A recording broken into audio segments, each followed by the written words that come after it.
Before anything else mga idolo, atin mo nang talakayin itong maanghang na pananalita at controversial na issue na sinabi dito ni former PBE Commissioner Noli Yala mga idolo.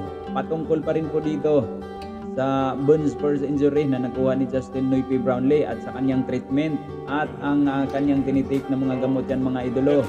Bakit nagpositibo itong si Justin Noy P. Brownlee? Carboxy THC linked to cannabis. At dito mga idolo, ito yung pahayag na controversial na sinabi ni former PBA Commissioner Noli Yala.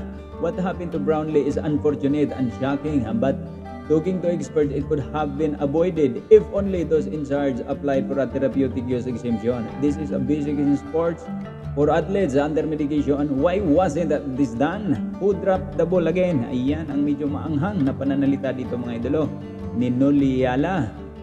TUA meaning mga idol is a therapeutic use exemption.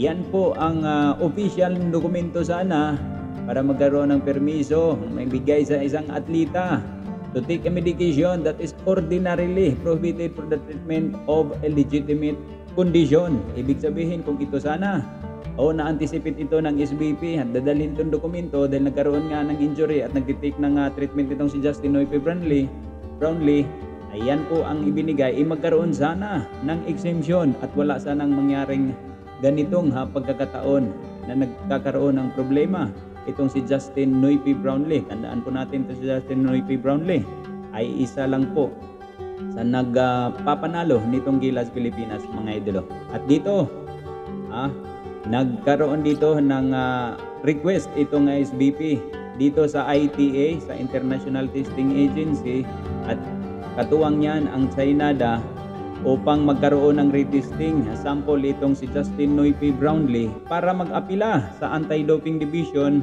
of the Court of Arbitration for Sports para dito sa adjudication mga idolo, para mapawala o mapatunayan na negatibo itong si Justin Noy P. Brownlee at tinitest na ito dito syempre sa mga local doctors. Lakas na loob itong SBP sa pangalawang pagkakataon na yan ay magiging negatibo na si Justin Noy P. Brownlee sa resulta.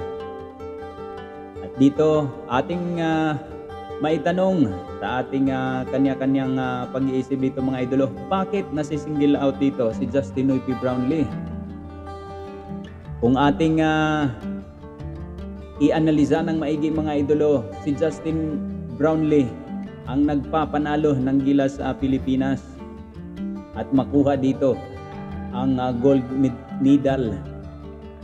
Dahil nga po dito sa dalawang sunod-sunod na tres na binitawan ni Justin Noy P. Brownlee at tinalo natin, pinabagsak natin ang Great Wall of China. Very obvious naman ang ginawa nila ngayon kay Justin Noy P. Brownlee upang ma-eliminate ito at hindi na makita na maglaro pa sa ibang mga international basketball games. In addition to that mga idolo, cannabis-infused Chinese recipes ang mga pagkain po dyan. Hindi naman po lahat mga idolo, pero may mga ilang pagkain po ng mga Chinese food ay may cannabis infused po yan sa kanilang mga recipes. Dahil po hindi naman po talaga siguro may tanggi natin na ang isang ingredients ng cannabis ay ang pamparelax or pain reliever po. May magandang benepisyo, may dudulot po sa katawan yan at yan po ay ginagawa na po ng marami pang bansa sa buong mundo, hindi lang China at pati itong India ay ginawa na rin po nila yan. Maraming salamat.